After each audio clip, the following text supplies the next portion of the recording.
अस्सलाम dear friends, कैसे हैं आप?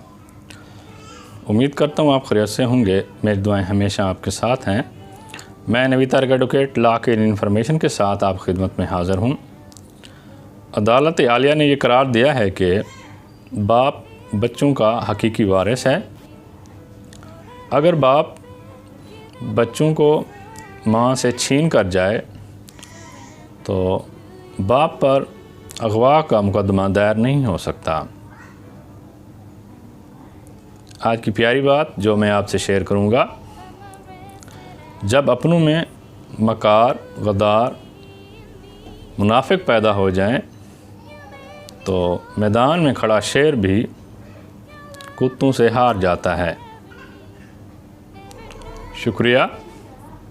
अपनी प्यारी दुआ में मुझे याद रखिएगा।